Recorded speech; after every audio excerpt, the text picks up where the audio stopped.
मध्यकालीन भारत के बारे में हमने पिछले वीडियो से स्टार्ट किया है, जिसमें हमने प्रारंभिक मध्यकाल के राजपूत राजवंशों की चर्चा की और दक्षिण भारत के प्रमुख राजवंशों की चर्चा की।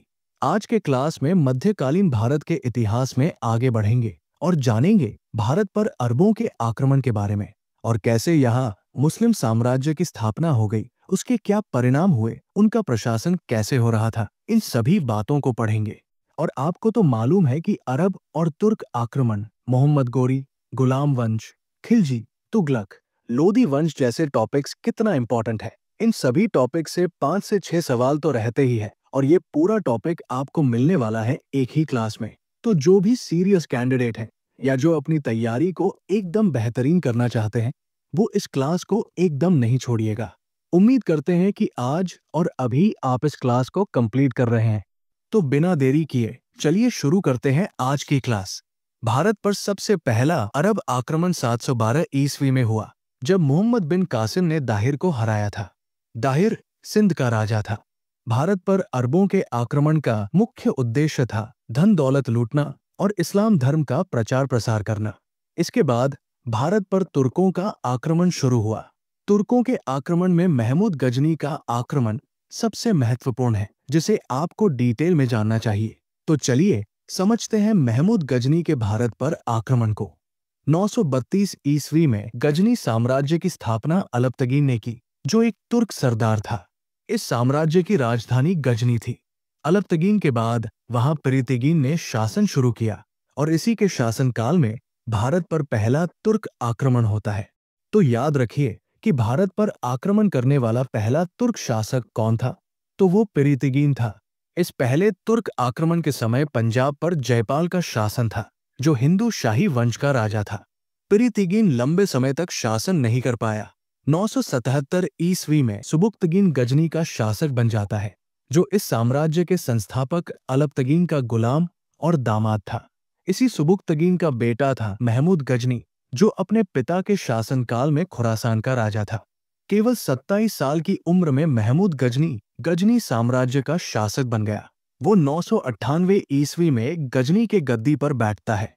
उस समय बगदाद का खलीफा अल आदिर बिल्लाह था। उसने महमूद गजनी को यमिन उद्दौला और यमिन उल मिल्ला की उपाधि दिया। महमूद गजनी ने अब भारत पर आक्रमण शुरू कर दिया। भारत पर उसने कुल 17 बार आक्रमण किया। उसके आक्रमण का असली उद्देश्य था धन प्राप्त करना। उसने पहला आक्रमण 1001 ईस्वी में किया। ये आक्रमण उसने वापस से हिंदू शाही वंश के जयपाल पर किया, जिस पर पिरितिगीन ने 977 ईस्वी में आक्रमण किया था। इस युद्ध के बाद जयपाल ने आत्महत्या कर ली। अब हम उसके महत्वपूर्ण आक्रमणों के बारे में पढ़ लेते हैं। इसके बाद महमूद गजनी ने 1008 ईस्वी में आनंद पाल पर आक्रमण किया, जो जयपाल का बेटा था। इस युद्ध में आनंद पाल हार गया। 1017 ईस्वी में उसने कन्नौज के राजा राज्यपाल पर आक्रमण किया, जिसमें राज्यपाल युद्ध छोड़कर भाग गया। इसी कारण चंदेल वंश के राजा विद्याधर ने राज्यपाल की हत्या कर दी कि उसने महमूद गजनी का सामना क्यों नहीं किया। इसके बारे में हमने पिछले वीडियो में ही पढ़ा है, जब हम चंदेल वंश की चर्चा कर रहे थे। अब महमूद गजनी ने 1021 और 1022 ईस्वी में चंदेल वंश के राजा विद्याधर पर आक्रमण कर दिया। दोनों बार विद्याधर ने महमूद गजनी को युद्ध में पीछे कर दिया और महमूद गजनी को युद्ध छोड़कर भागना पड़ा। महमूद गजनी का सबसे चर्चित आक्रमण 1025 ईस्वी में हुआ, जब उसने सौराष्ट्र के सोमनाथ मंदिर पर आक्रमण किया। इसमें उसने सोमनाथ मंदिर को लूट लिया, लेकिन मंदिर की लूट को ले जाते समय उस पर जाटों ने आक्रमण कर दिया और कुछ संपत्ति उससे लूट ली। इस कारण महमूद गजनी ने 1027 ईस्वी में जाटों पर आक्रमण किया, जो उसका भारत पर अंतिम आक्रमण था। 1030 ईस्वी में महमूद गजनी की मृत्यु हो गई। आपको एक और बात यहाँ याद रखनी है कि सुल्तान की उपाधि धारण करने वाला सबसे पहला शासक महमूद गजनी ही था। अल-बरूनी और फिरदौसी उसी के दरबार में रहते थे। तो महमूद गजनी के बारे में इतनी ही बातें ध्यान में रखिए। अब भारत पर दूसरे तुर्क आक्रमणकारी मोहम्मद गोरी के बारे में पढ़ लेते हैं। महमूद गजनी के साम्राज्य में गौड़ नाम का एक छोटा सा राज्य था। 1173 ईस्वी में शहाबुद्दीन मोहम्मद गोरी इसी गौड़ राज्य का शासक बना और अपने शासन के 2 साल बाद यानी 1175 में भारत के मुल्तान पर आक्रमण किया। ये मोहम्मद गोरी का भारत पर पहला आक्रमण था। तो मोहम्मद गोरी ने भारत पर पहला आक्रमण कब किया है?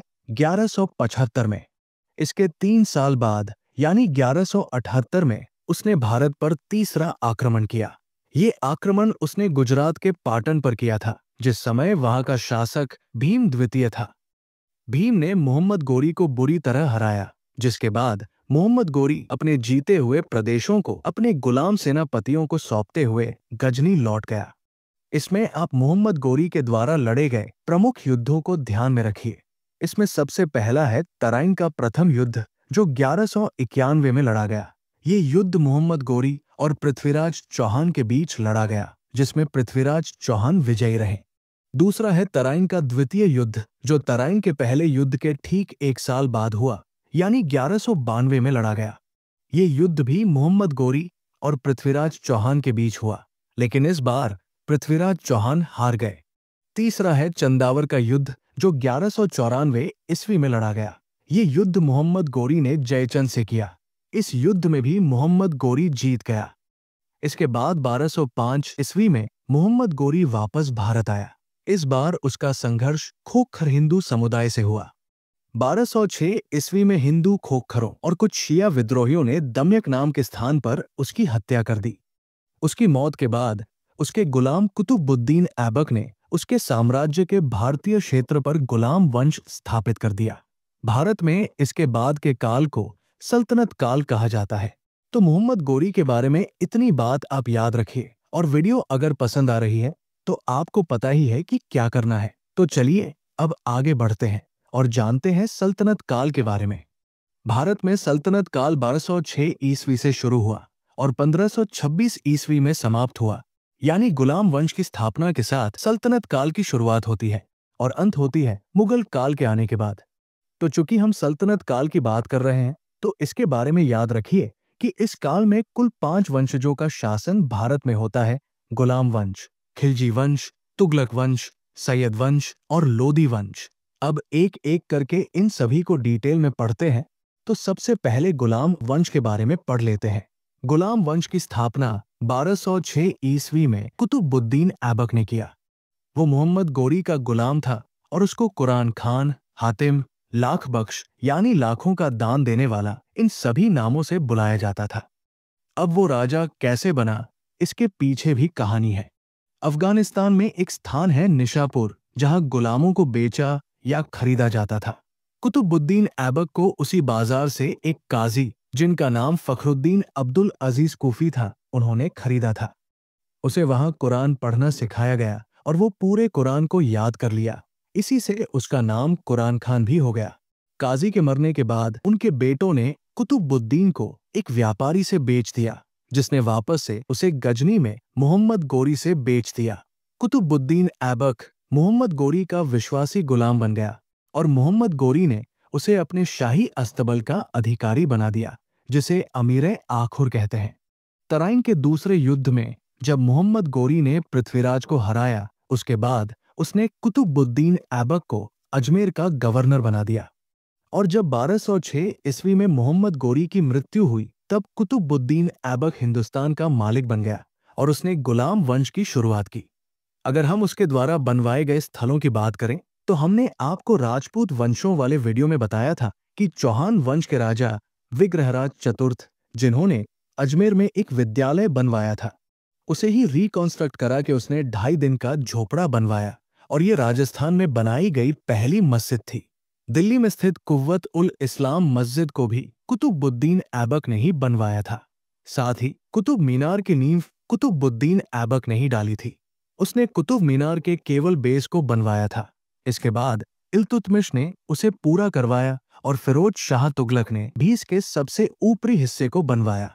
इन सब के बारे में हम बाद में चर्चा करेंगे, लेकिन आपको यहाँ ये याद रखना है कि कुतुब मीनार की नींव यानी कुतुब मीनार की पहली मंजिल को कुतुबुद्दीन ऐबक ने बनवाया था। इसके साथ ही नालंदा विश्वविद्यालय को ध्वस्त करने वाला बख्तियार खिलजी इसी कुतुबुद्दीन ऐबक का सेनापति था। इसके बाद एक और बात आप याद रखिए कि 1210 ईस्वी में चौगान खेलते हुए कुतुबुद्दीन ऐबक की मृत्यु हो गई। आपने एक खेल देखा होगा जिसमें घोड़े पर बैठकर लकड़ी के बल्ले से एक गेंद को मारा जाता है। यही चौगान खेल है। तो याद रखिए कि इसी गेम को खेलते हुए कुतुबुद्दीन ऐबक की मृत्यु हुई थी और इसके बाद उसे लाहौर में दफनाया गया है। कुतुबुद्दीन ऐबक के मरने के बाद आराम शाह इस गुलाम वंश का अगला शासक बनता है, यानी आराम शाह दिल्ली सल्तनत का दूसरा राजा था। चूंकि कुतुबुद्दीन की मृत्यु अचानक हुई थी, इसलिए लाहौर के अधिकारियों ने जल्दी में आराम शाह को शासक बना दिया। लेकिन वह एक कमजोर शासक था, इसलिए दिल्ली की जनता ने उसे स्वीकार नहीं किया और वो केवल 8 महीने तक ही शासन कर पाया। 1211 ईस्वी में इल्तुतमिश, जो कुतुबुद्दीन ऐबक का गुलाम और दामाद था और उस वक्त बदायूं का गवर्नर था, उसने आराम शाह की हत्या कर दी और दिल्ली की गद्दी पर बैठ गया। यानी गुलाम वंश का तीसरा राजा इल्तुतमिश था। दिल्ली सल्तनत का असली संस्थापक इल्तुतमिश ही था। उसने अपनी राजधानी को लाहौर से दिल्ली शिफ्ट किया और 1229 ईस्वी में बगदाद के खलीफा से सुल्तान की उपाधि ली। ध्यान रखिए कि सुल्तान की उपाधि धारण करने वाला दिल्ली सल्तनत का पहला शासक इल्तुतमिश ही था। उसके द्वारा बहुत सारा काम कराया गया जो दिल्ली सल्तनत के लिए बहुत इंपॉर्टेंट थी। उसी ने भारत में शुद्ध अरबी सिक्के चलाए, जिसमें 2 प्रकार के सिक्के होते थे। एक था चांदी का सिक्का, जिसे टंका कहा जाता था, और दूसरा था तांबे का सिक्का, जिसे जीतल कहा जाता था।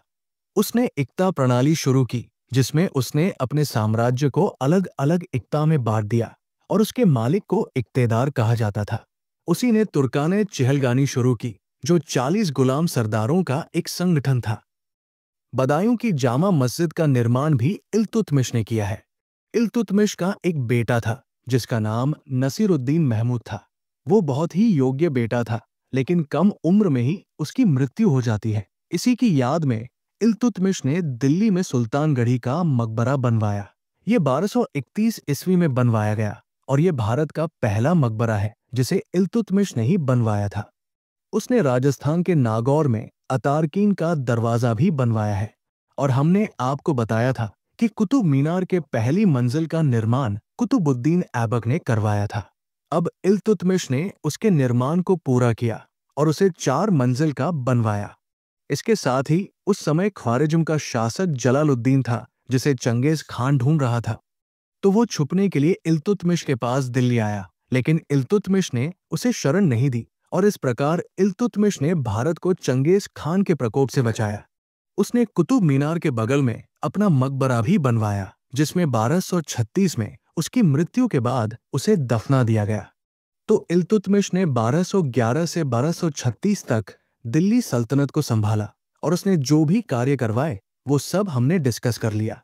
इल्तुतमिश की मृत्यु के बाद शाह तुर्कान, जो इल्तुतमिश की बीवी थी, उसने अपने बेटे रुकनुद्दीन फिरोज को दिल्ली सल्तनत का अगला राजा बनाया।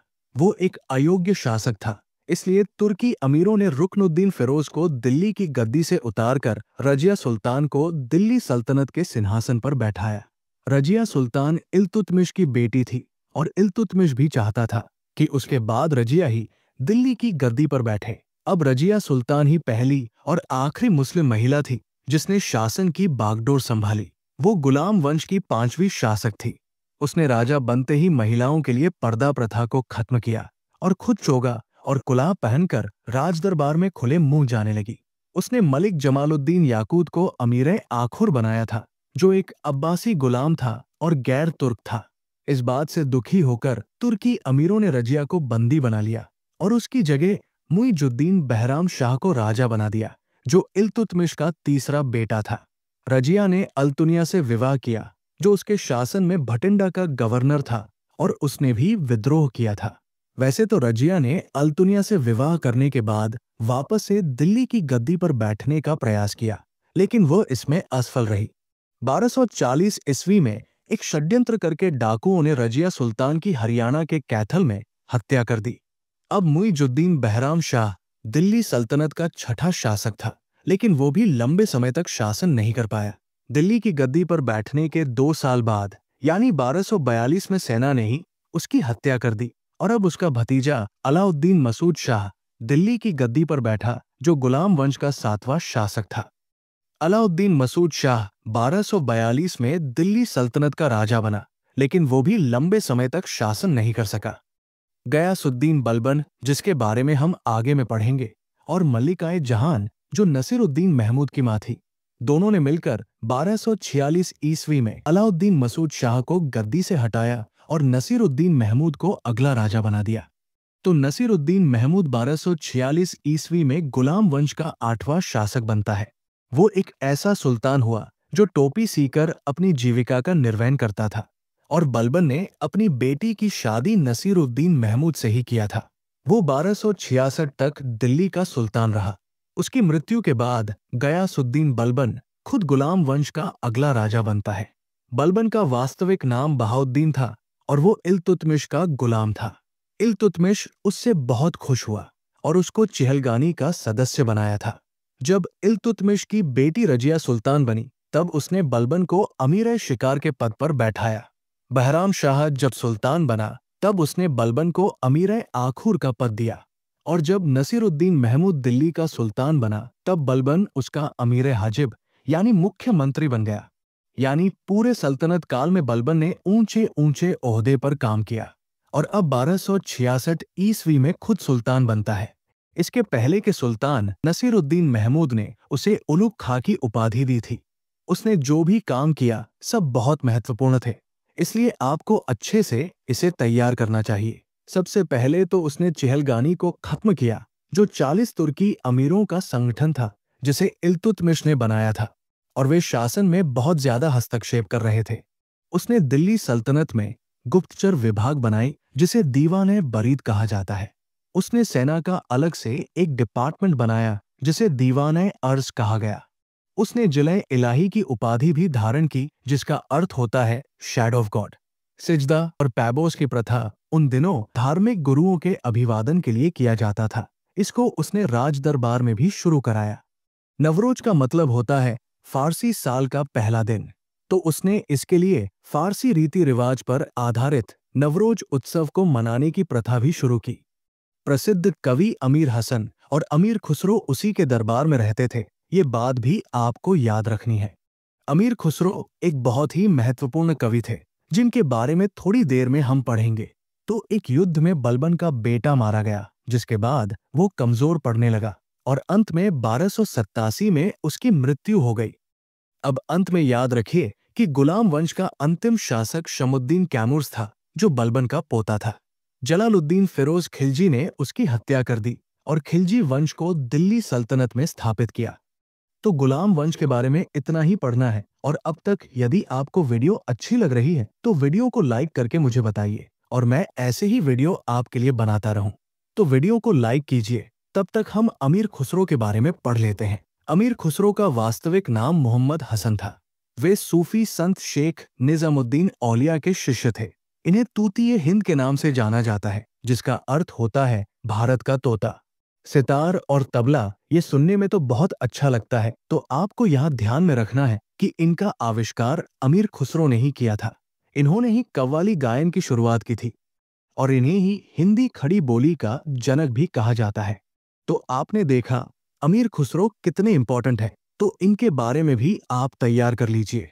तो अब हम दिल्ली सल्तनत के अगले वंश के बारे में पढ़ लेते हैं। हमने आपको बताया कि 1290 ईस्वी में जलालुद्दीन फिरोज खिलजी ने गुलाम वंश का शासन समाप्त करके खिलजी वंश की स्थापना की। तो 1290 से लेकर 1320 ईस्वी तक भारत में खिलजी वंश का शासन होता है। जलालुद्दीन खिलजी जब सिंहासन पर बैठा, तब उसकी उम्र 70 वर्ष की थी। उसने 6 साल तक शासन किया। शुरुआत में उसे डर था कि दिल्ली के तुर्क अमीर उससे टकरा सकते हैं, इसलिए उसने किलोखरी से शासन किया। उस समय रणथंभौर पर चौहान वंश के राजा हम्मीर देव का शासन था। हम्मीर देव अपने साम्राज्य का विस्तार कर रहे थे, जिससे जलालुद्दीन खिलजी परेशान हो गया। उसने 1291 में हम्मीर देव पर हमला किया और वहीं स्थित झाइंग किला को जीत लिया। इस किला को जीतने के बाद आक्रमणकारियों ने लूटपाट शुरू की और झाइंग किले को ध्वस्त कर दिया। इस किले को ध्वस्त करने के बाद जलालुद्दीन रणथंभौर किले की घेरेबंदी शुरू कर देता है, लेकिन वो उसमें असफल रहा। 1292 में एक बार फिर उसने रणथंभौर को कब्जे में लेने की कोशिश की, लेकिन वो फिर से हार गया। अली गुरशस्प उसके भतीजे का नाम था, जो बाद में चलकर खिलजी वंश का सबसे शक्तिशाली और क्रूर शासक अलाउद्दीन खिलजी बनता है। अली गुरशस्प यानी अलाउद्दीन खिलजी और अल्माज बेग जो बाद में चलकर उलुग खान बनता है, ये दोनों भाई थे जिसे जलालुद्दीन ने पाला था। इसी अली गुरशस्प से जलालुद्दीन ने अपनी बेटी की शादी भी की थी, यानी वो जलालुद्दीन का दामाद भी था।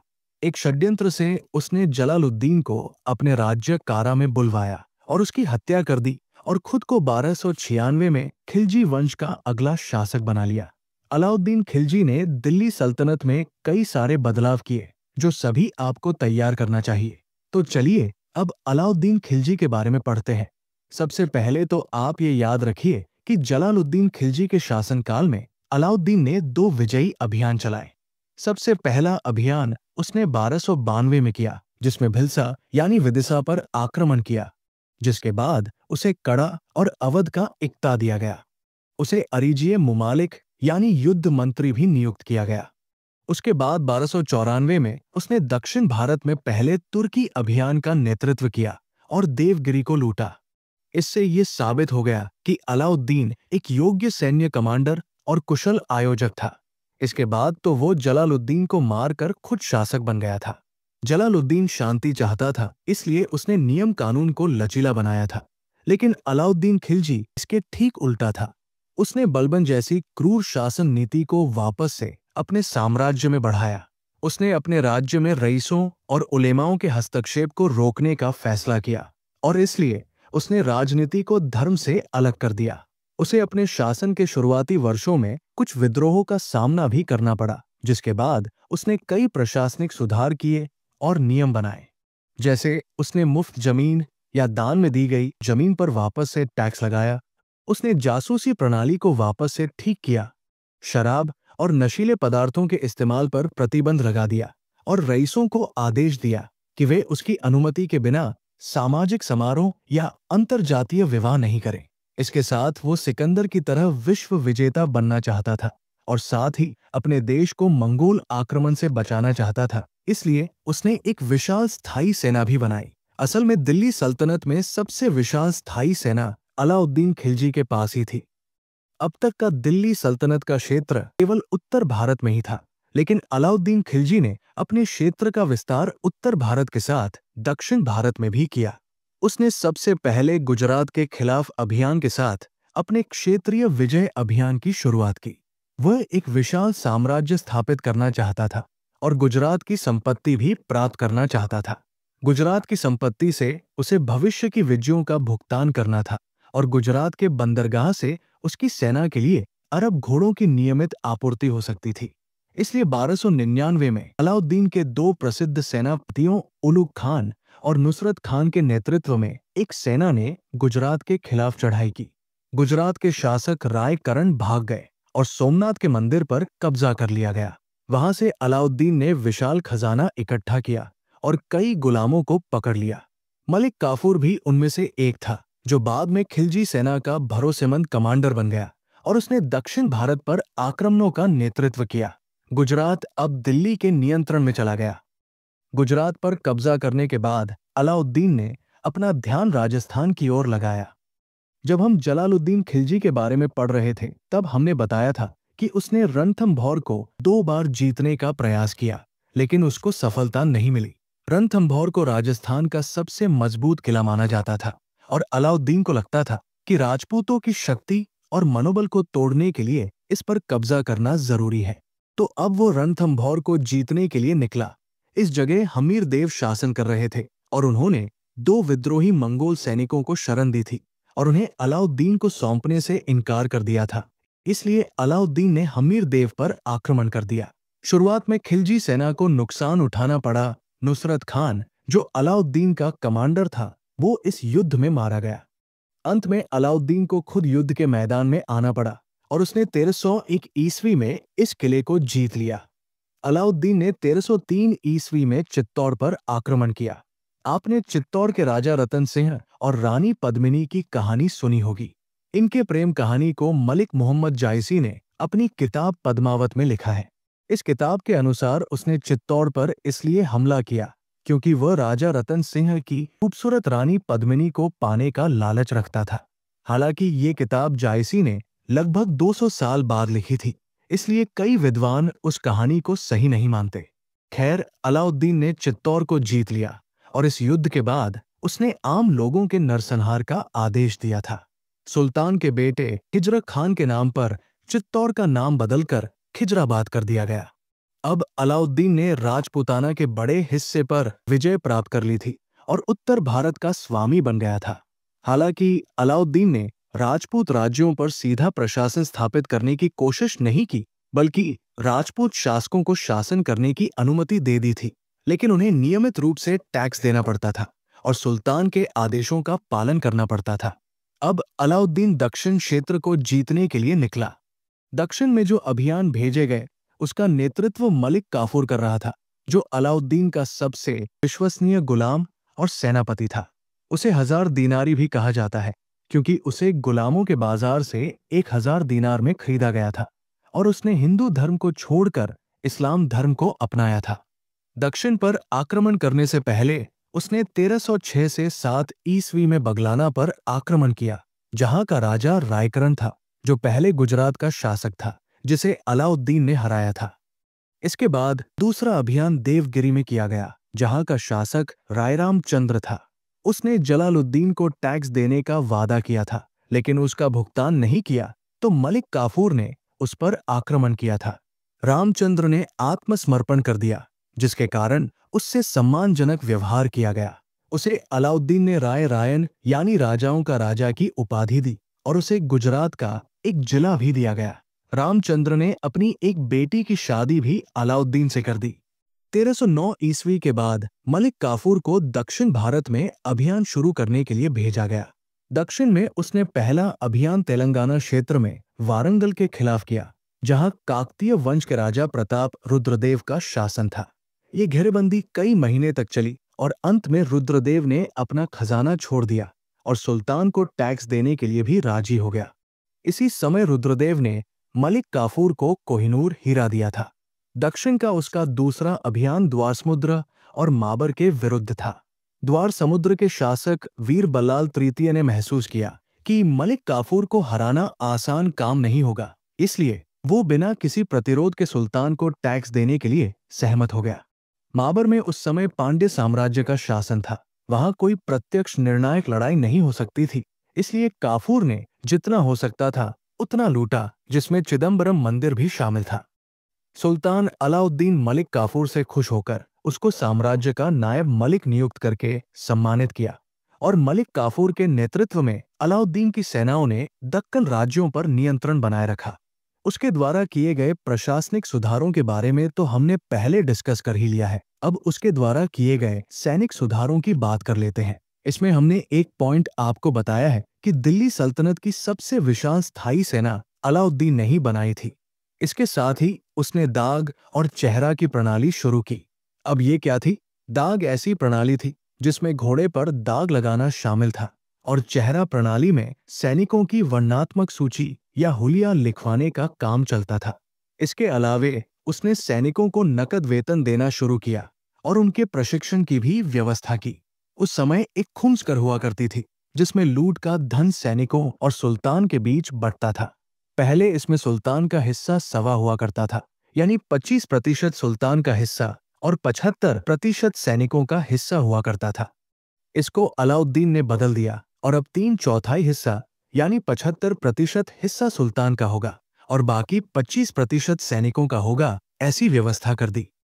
इसके अलावे उसने बाजार में भी कई बदलाव किए और बाजार में हो रही चोरियों को रोकने का प्रयास किया।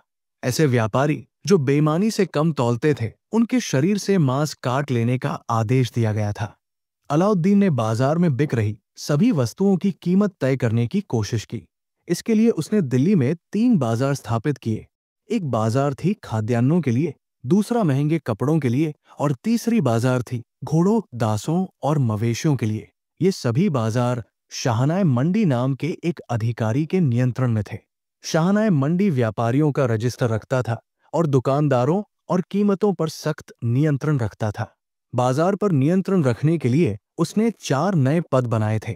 सबसे पहला और सबसे ऊंचा पद था दीवान रियासत का, जो बाजार नियंत्रण की पूरी व्यवस्था का संचालन करता था।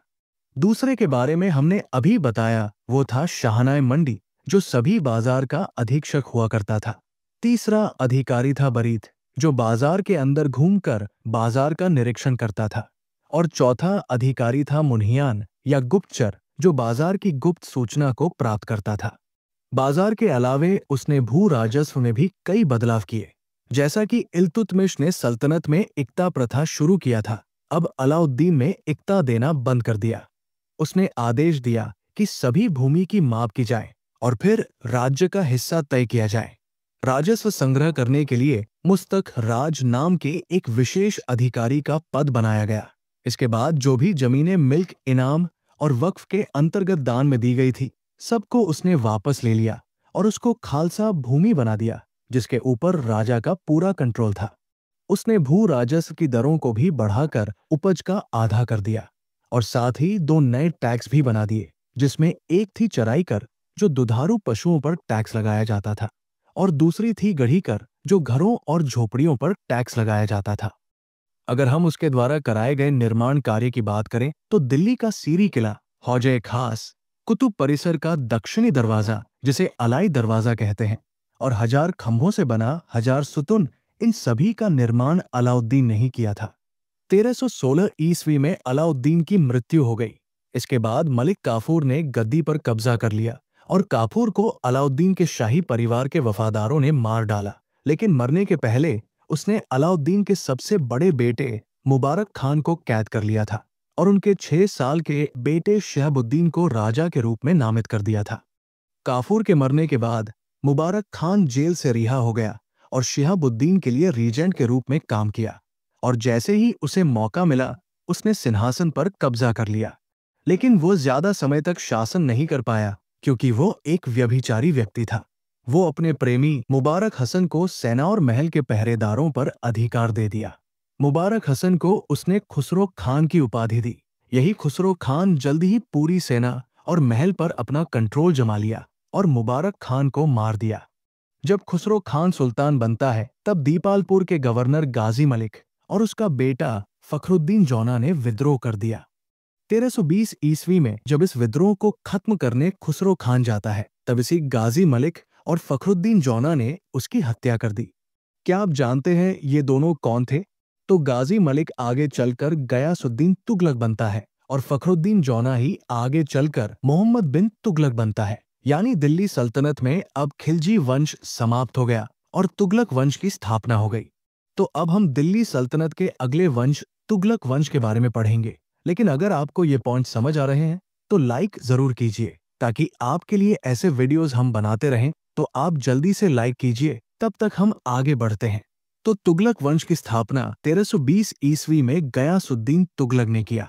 ये वंश 1414 ईस्वी तक दिल्ली सल्तनत पर शासन करती है। गयासुद्दीन तुगलक ने सुल्तान बनते ही सबसे पहले अलाउद्दीन के द्वारा लिए गए अमीरों की जमीन को, जिसे उसने खालसा भूमि मान लिया था, उसे वापस लौटा देता है। गयासुद्दीन ने सिंचाई के लिए कुएं और नहरों का निर्माण करवाया, और वो नहरों का निर्माण करवाने वाला पहला सल्तनत काल का शासक था। इसमें दिल्ली के नजदीक एक तुगलकाबाद नाम का एक शहर बनाया और वही एक दुर्ग का निर्माण करवाया, जिसे छप्पन कोट के नाम से जाना जाता है। 1325 ईस्वी में वो बंगाल में एक अभियान से लौट रहा था। उसी समय जौना खान के द्वारा बनवाया गया एक लकड़ी का महल था, उसी में दबकर उसकी मृत्यु हो गई। इसके बाद जौना खान मोहम्मद बिन तुगलक के नाम से दिल्ली के सिंहासन पर बैठा। ऐसा माना जाता है कि भारत के मध्यकालीन इतिहास के सभी सुल्तानों में मोहम्मद बिन तुगलक सबसे शिक्षित, विद्वान और योग्य शासक था। उसने कई प्रशासनिक सुधार शुरू करने की कोशिश की, जिनमें 5 परियोजनाएं या प्रोजेक्ट्स सबसे इंपॉर्टेंट हैं, जिनकी चर्चा अभी हम कर लेते हैं। इनमें सबसे पहली थी 1326 ईस्वी में दोआब वाले क्षेत्र में टैक्स को बढ़ाना। उसने गंगा और यमुना के बीच दोआब में एक गलत वित्तीय प्रयोग किया। उसने इस क्षेत्र में केवल टैक्स ही नहीं बढ़ाया, बल्कि कुछ नए अबवाब या टैक्स भी जोड़ दिए। ऐसा कहा जाता है कि उसने लगभग 20 गुना अधिक टैक्स को बढ़ाया, जबकि उपज में कोई बढ़ोतरी नहीं थी। उसने कृषि को बढ़ाने के लिए दीवाने कोही नाम का एक अलग विभाग बनाया था, जिसका काम था किसानों को सहायता देकर अधिक से अधिक भूमि को खेती के लायक बनाना। लेकिन खेती के पैदावार में कोई बढ़त नहीं हुई, बल्कि लोगों के ऊपर टैक्स का दबाव और अधिक बढ़ गया। उसका दूसरा प्रोजेक्ट था 1327 ईस्वी में राजधानी का हस्तांतरण। वो सोचता था कि दक्षिण भारत में तुर्की शासन का विस्तार करने के लिए राजधानी को भी दक्षिण भारत में शिफ्ट करना चाहिए, और इसलिए उसने देवगिरी को अपनी राजधानी बनाया। देवगिरी का नाम बदलकर उसने दौलताबाद कर दिया। लेकिन कुछ वर्ष के बाद ही उसने दौलताबाद को भी छोड़ने का फैसला कर लिया, क्योंकि जिस तरह वो दिल्ली से दक्षिण भारत को नियंत्रित नहीं कर सकता था, उसी तरह वह दौलताबाद से उत्तर भारत को नियंत्रित नहीं कर सकता था। तो मोहम्मद बिन तुगलक का यह प्रोजेक्ट भी फेल कर गया। उसका तीसरा विवादास्पद प्रोजेक्ट था 1329 ईस्वी में टोकन मुद्रा का प्रचलन। उसने कांस्य सिक्के प्रचलन में लाने का निर्णय लिया, और इसमें खास बात यह थी कि इन कांस्य सिक्कों का मूल्य चांदी के सिक्कों के बराबर था। ये चीज तो बहुत अच्छी थी, क्योंकि अभी के समय में भी हम सब टोकन मुद्रा का ही इस्तेमाल करते हैं। लेकिन मोहम्मद बिन तुगलक इसमें सफल नहीं रहा, क्योंकि लोग अपने हिसाब से कांस्य के सिक्के घरों में बनाने लगे, जिससे इन नए सिक्कों का बाजारों में बहुत अधिक अवमूल्यन होने लगा। अंत में उसे टोकन मुद्रा को वापस लेना पड़ा और उसे कांस्य के सिक्कों के बदले चांदी के सिक्के देने पड़े। उसकी चौथी परियोजना थी 1329 की प्रस्तावित खुरासान अभियान। वो खुरासान और इराक पर कब्जा करना चाहता था, और इसके लिए उसने एक विशाल सेना बनाई। खुरासान के कुछ रईस उसके दरबार में रहते थे, और उन्होंने ही तुगलक को ऐसा करने को कहा। तुगलक ने एडवांस में सेना का पैसा दे दिया, साथ ही उनके खाने पीने पर बहुत अधिक खर्च हुआ। 1 साल तक ऐसे ही सेना को बैठाए रखा, और खुरासान के रईस उन्हें बरगलाते रहे। अंत में उसने सेना को खत्म कर दिया और खुरासान को कब्जे में लेने की अपनी इच्छा को त्याग दिया। और उसका 5वां अभियान था कराचल अभियान, जो उसने 1330 ईस्वी में किया। हिमालय में कुमाऊं की पहाड़ियों में चीनी घुसपैठ चल रही थी, और उसी का मुकाबला करने के लिए ये अभियान मोहम्मद बिन तुगलक ने चलाया। लेकिन उधर वहां के स्थानीय राजशाही कांगड़ा के शासक पृथ्वीचंद के साथ सामना हो गया। अब पहाड़ियों में लड़ने में इनकी सेना तो तैयार नहीं थी। ऐसे में पहले ही तुगलक की 10,000 सेना समाप्त हो गई, और अंत में तुगलक को ये अभियान भी छोड़ना पड़ा। अब इन सभी के कारण मोहम्मद बिन तुगलक का अंतिम समय विद्रोहों से भरा हुआ था, और तुगलक उसी में व्यस्त रहा। 25 साल के समय में लगभग 36 विद्रोह हुए। उसके कई राज्य टूटकर नए साम्राज्य बन गए, जैसे 1335 में जलालुद्दीन एहसान शाह के नेतृत्व में मदुरै आजाद साम्राज्य बना। 1336 में हरिहर और बुक्का ने अलग विजयनगर साम्राज्य की स्थापना कर दी। इसी साल कन्हैया ने वारंगल को एक अलग स्वतंत्र राज्य बना दिया, और 1347 में हसन गंगू ने बहमनी साम्राज्य की स्थापना कर दी। अंत में तुर्की गुलाम तागी के खिलाफ सिंध में अभियान चलाते समय ठट्टा में मोहम्मद बिन तुगलक की मृत्यु हो गई। मोहम्मद बिन तुगलक के काल में ही अफ्रीका का यात्री इब्न बतूता आया था, जिसे उसने अपने राज्य में काजी नियुक्त किया था।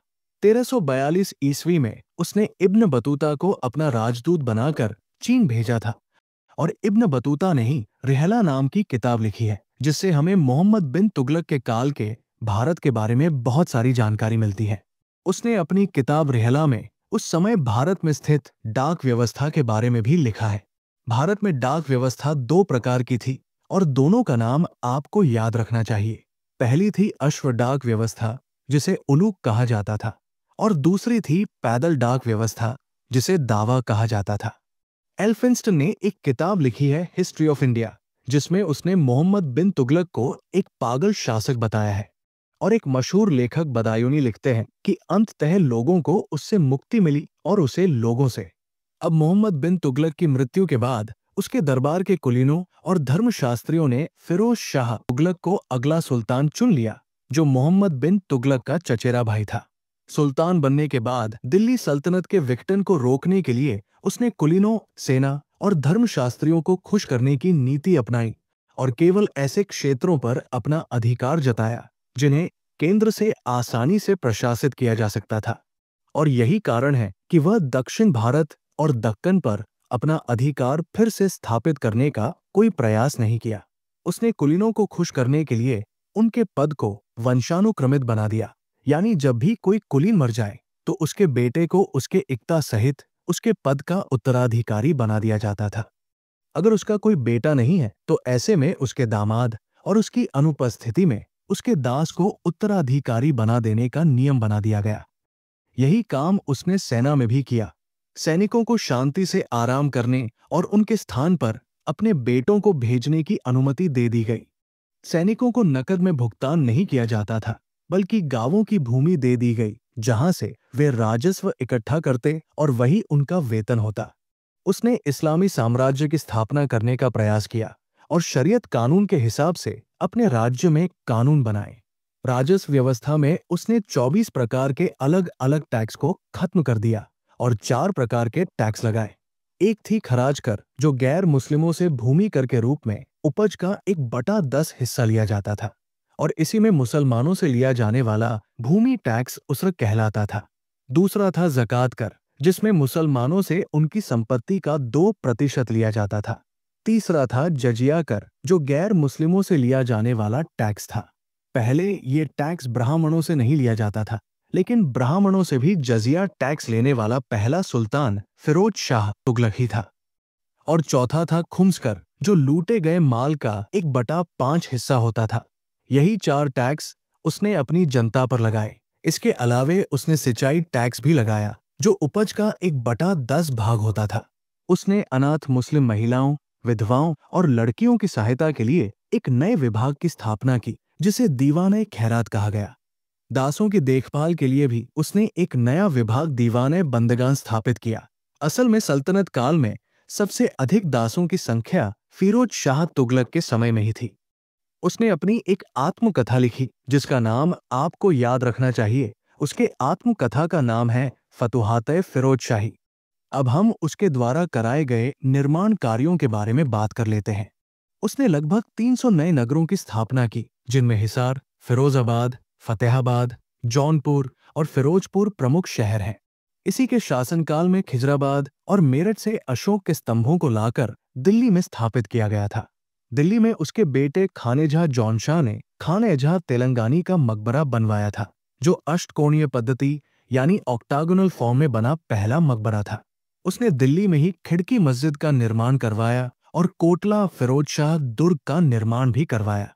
और अंत में याद रखिए कि कुतुब मीनार की 5वीं मंजिल भी फिरोज शाह तुगलक ने बनवाई थी। 1388 में फिरोज शाह तुगलक की मृत्यु हो गई। अगर हम तुगलक वंश के अंतिम शासक की बात करें तो इसका अंतिम सुल्तान था नसीरुद्दीन महमूद तुगलक। इसी के काल में तुर्क के मुखिया तैमूरलंग ने 1398 ईस्वी में दिल्ली पर आक्रमण किया। आक्रमण के बाद वो वापस लौट गया और भारत में मुल्तान, लाहौर और दीपालपुर का शासक अपने सेनापति खिज्र खान को बनाकर गया। इसी खिज्र खान ने भारत में तुगलक वंश के बाद सैयद वंश की स्थापना की। तो अब हम सैयद वंश के बारे में कुछ प्रमुख बातें समझ लेते हैं। इस वंश की स्थापना खिज्र खान ने की थी, ये बात तो मैंने आपको बताई। इस वंश की स्थापना लगभग 1414 ईस्वी में हुई और इस वंश का शासन लगभग 37 वर्षों तक रहता है, यानी 1451 ईस्वी तक। तैमूरलंग ने जब खिज्र खान को यहाँ का राजा बनाया, तब उसने सुल्तान की उपाधि धारण नहीं की। उसने रैयत-ए-आला की उपाधि धारण करके शासन किया। वो नियमित रूप से तैमूरलंग के बेटे शाहरुख को टैक्स भेजता था। 1421 ईस्वी में उसकी मृत्यु हो गई, जिसके बाद उसका बेटा मुबारक खान अगला शासक बनता है। उसने भी सुल्तान की उपाधि नहीं ली और शाह की उपाधि धारण किया।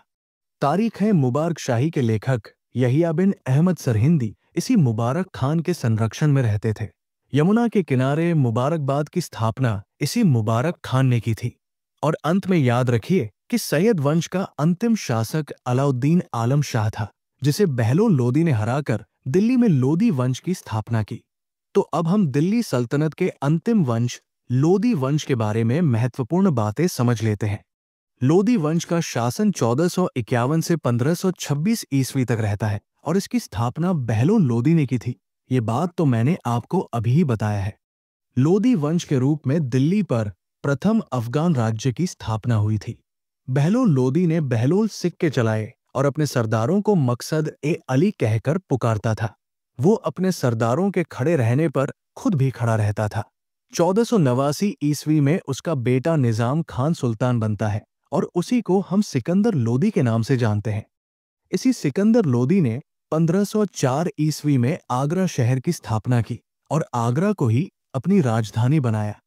उसने जमीन को मापने के लिए एक नया पैमाना बनाया जिसे गजे सिकंदरी कहते हैं। उसने गुलरुखी शीर्षक से फारसी भाषा में कविताएं लिखी हैं।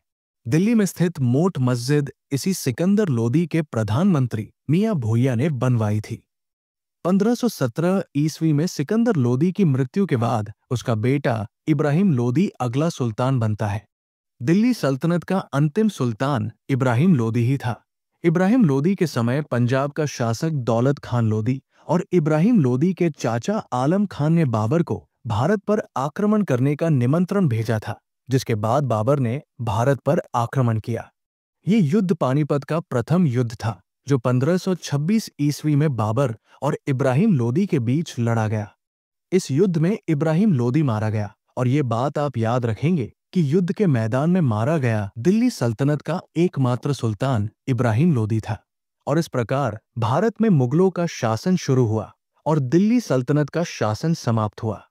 तो अब हमने भी इस चैप्टर के सारे इंपॉर्टेंट डायनेस्टीज के बारे में पढ़ लिया। अब एक जगह सल्तनतकालीन प्रशासन व्यवस्था को समझ लेते हैं और अलग अलग विभाग क्या काम करते थे ये भी सवाल पूछा जाता है तो उसे भी तैयार कर लेते हैं।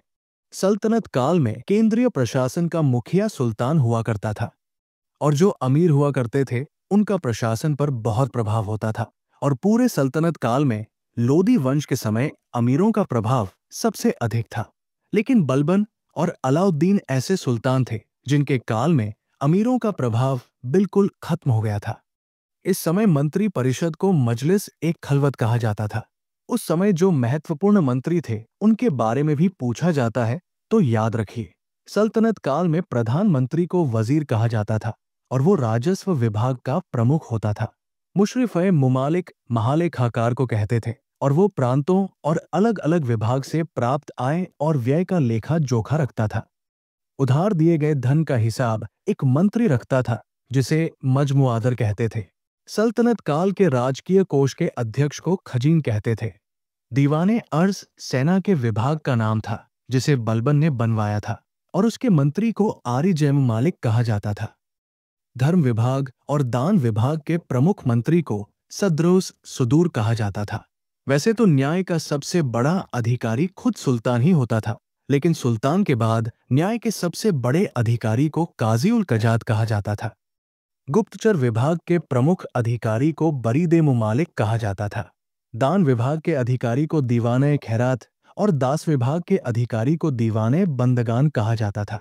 पेंशन विभाग के मंत्री को दीवाने इस्तिहाक कहा जाता था। दीवाने खैरात, दीवाने बंदगान और दीवाने इस्तिहाक इन तीनों विभागों को फिरोज शाह तुगलक ने बनवाया था। दीवाने मुस्तखराज वित्त विभाग को कहा जाता था जिसे अलाउद्दीन खिलजी ने बनवाया था और कृषि विभाग को दीवाने को ही कहते थे जिसे मोहम्मद बिन तुगलक ने बनवाया था। तो ये सारे महत्वपूर्ण मंत्री और उनके विभाग थे। इस मंत्री परिषद की बैठक जहां होती थी उसे मजलिस-ए खास कहते थे। पूरी सल्तनत अलग अलग प्रांतों में बटी थी जिसे इक्ता या सूबा कहा जाता था और उस इक्ता का प्रशासन जो अधिकारी करता था उसे नायब या वली या मुक्ति कहते थे। इक्ताओं को अलग अलग जिलों में बांटा गया था जिसे शिक कहा जाता था, यानी इक्ताओं को अलग अलग शिकों में बांटा गया था जिसका प्रमुख शिकदार होता था जो एक सैनिक अधिकारी था। इन शिकों को अलग अलग परगनाओं में बांटा गया था जिसका मुख्य अधिकारी आमिल था और परगना में लगान को निश्चित करने वाला अधिकारी मुशर्रिफ कहलाता था।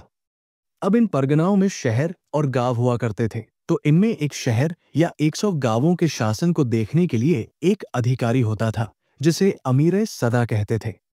और प्रशासन की सबसे छोटी इकाई ग्राम हुआ करती थी और ग्राम में छोटे जमींदार प्रभावशाली हुआ करते थे जिन्हें खुद कहा जाता था। गांव के मुखिया को मुकद्दम कहा जाता था। गांव में एक पटवारी भी हुआ करता था। तो सल्तनत काल में प्रशासन की क्या व्यवस्था थी और उसकी संरचना कैसी थी ये आपको समझ आ गया होगा। इसके साथ में कुछ इंपॉर्टेंट टैक्स जो लोगों से वसूले जाते थे उनका नाम भी ध्यान में रखना जरूरी है। तो चलिए उस समय की 5 महत्वपूर्ण टैक्स को जान लेते हैं। सबसे पहली है उश्र जो मुसलमानों से लिया जाने वाला भूमि कर था। दूसरा टैक्स है खराज जो गैर मुसलमानों से लिया जाने वाला भूमि कर था। तो दोनों में जो अंतर है याद रखिए। तीसरी टैक्स थी ज़कात, जो मुसलमानों से धार्मिक कर के रूप में लिया जाता था। और चौथी है जजिया, जो गैर मुसलमानों से धार्मिक कर के रूप में लिया जाता था। पांचवी टैक्स है खम्स, जो लूटे हुए धन, खानों या गड़े हुए खजानों पर टैक्स लगाया जाता था। वैसे तो इस संपत्ति का 1/5 हिस्सा पर सुल्तान का अधिकार था और बचे हुए 4/5 भाग पर सैनिकों या उस खजाने को प्राप्त करने वाले व्यक्ति का अधिकार था। लेकिन यहाँ आपको याद रखना है कि फिरोज शाह तुगलक को छोड़कर बाकी सभी सुल्तानों ने 4/5 हिस्सा खुद रखा था। इसमें एक और एक्सेप्शन है जो आपको याद रखना चाहिए। सुल्तान सिकंदर लोदी ने गड़े हुए खजानों में से कोई हिस्सा नहीं लिया था। तो ये थे सल्तनत काल के टैक्स जो आपका तैयार हो चुका होगा। अब हम अंत में एक जगह पर देख लेते हैं अलग अलग बुक्स के बारे में, ताकि एक ही बार में आप इस काल के सभी बुक्स और उनके ऑथर्स के नाम को याद कर सकें। और अगर वीडियो पसंद आ रही है तो लाइक करने में आपके तरफ से कंजूसी हमें पसंद नहीं आएगी, तो वीडियो को लाइक और चैनल को सब्सक्राइब कर लीजिए। तो चलिए इस समय के इंपॉर्टेंट बुक्स और उनके ऑथर्स को देख लेते हैं। सबसे पहली बुक है तहकीक-ए-हिंद, जिसके लेखक है अल-बरूनी। इसमें भारतीय परंपराओं, रीति रिवाजों, विज्ञान और धर्मों का वर्णन मिलता है। दूसरी बुक है तबकात-ए-नासिरी, जिसके लेखक है मिनहाज-उस-सिराज। इसमें उन्होंने इल्तुतमिश के शासनकाल का वर्णन किया है। तीसरी बुक है लैला मजनू, जिसके लेखक अमीर खुसरो है। अमीर खुसरो अलाउद्दीन खिलजी के दरबारी कवि थे और इसमें उन्होंने एक प्रसिद्ध प्रेम कथा लिखी है। चौथी किताब है खजाइन उल फुतूह, यानी विजय के खजाने।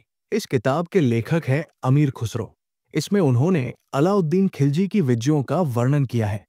मिफ्ताह उल फुतूह भी अमीर खुसरो ने ही लिखा है और इसमें जलालुद्दीन खिलजी के विजय अभियानों का वर्णन किया गया है। पांचवी किताब है तुगलकनामा और इसे भी अमीर खुसरो ने लिखा है। इस किताब में ग्यासुद्दीन तुगलक के शासनकाल का वर्णन है। छठी किताब है नूर-सिफर, ये भी अमीर खुसरो ने ही लिखा है। इसमें अलाउद्दीन खिलजी की प्रशंसा में काव्यात्मक वर्णन किया गया है। इसके अलावे मुल्ता उल अनवार, आईना सिकंदरी, हश्त बेहिश्त और शिरीन खुसरो भी वैसी किताबें हैं जिसे अमीर खुसरो ने लिखा है। सातवां बुक है फतावाए जहादारी, जिसके लेखक हैं जियाउद्दीन बरनी। इस किताब में तुगलक वंश की नीतियों और प्रशासनिक संरचना का विवरण दिया गया है। आठवीं किताब है तारीख़-ए-फिरोज शाही। इस किताब को भी जियाउद्दीन बरनी ने लिखा है, जिसमें हमें फिरोज शाह तुगलक के शासनकाल की जानकारी मिलती है। नवीं किताब है फतवाए फिरोज शाही, जिसे फिरोज शाह तुगलक ने खुद लिखा था। इस बुक में उसने अपने शासनकाल की नीतियों और निर्णयों का विवरण दिया है। 10वीं बुक है किताब फी तहकीक। इसे अल-बरूनी ने लिखा है। इसके अलावे उसने कानून-ए-मासूदी, जवाहर फिल जवाहिर, कामास, किताब उल हिंद, ये सारी पुस्तकें भी लिखी है। 11वीं किताब है ताज उल मासिर, जिसे फिरोजाबादी ने लिखा है। इस बुक में अरबी शब्दों का विस्तृत शब्दकोश है। 12वीं किताब है चचनामा, जिसे हसन निजामी ने लिखा है। इसमें गुलाम वंश का इतिहास दिया गया है। 13वीं किताब है लुबाब उल अलबाब, जिसे अली बिन हमीद ने लिखा है। इस बुक में सिंध क्षेत्र के इतिहास का वर्णन किया गया है। 14वीं किताब है शाहनामा, जिसे फिरदौसी ने लिखा है और इसमें महमूद गजनी के शासनकाल का वर्णन किया गया है। 15वीं किताब है किताब उल रिहला और इसका तो आपको याद ही है कि इसे इब्न बतूता ने लिखा है। और अंतिम किताब जो आपको याद रखना है वो है तारीख़-ए-फिरोज शाही, जिसे अफीफ ने लिखा है। तो इन सभी किताबों के बारे में आप याद रखिए। अब हमारा सल्तनत काल पूरी तरह खत्म हुआ। अगले क्लास में हम विजयनगर साम्राज्य के बारे में पूरा पढ़ेंगे। यदि आप इस प्लेलिस्ट से अब तक नहीं जुड़े हैं तो डिस्क्रिप्शन में आपको लिंक मिलेगी, आप जाकर सभी वीडियोस को देख लीजिए ताकि मेरे साथ साथ आपका इतिहास पूरी तरह कंप्लीट हो जाए। और इस वीडियो में हमने पल्लव, चोल, चौहान वंश जैसे इंपॉर्टेंट टॉपिक्स को पढ़ा है जो आपको 2 से 3 नंबर जरूर दिलाएगा। तो ऐसे इंपॉर्टेंट टॉपिक को भी आपको नहीं छोड़ना चाहिए। 2 नंबर कम नहीं होते कम्पिटिटिव एग्जाम्स में। ये आर या पार वाली लड़ाई है, तो इसमें आप इस टॉपिक को कंप्लीट करके बाकियों से थोड़ा अधिक तैयार रहिए, क्योंकि नियति आपका इंतजार कर रही है और आप बस ऐसे ही बैठकर समय काट रहे हैं। तो सीरियसली अगर तैयारी में नहीं लगे हैं तो अब लग जाइए। और अब तक चैनल को सब्सक्राइब नहीं किया है तो अभी कर लीजिए। आप सभी को आपकी तैयारियों के लिए शुभकामनाएं। धन्यवाद।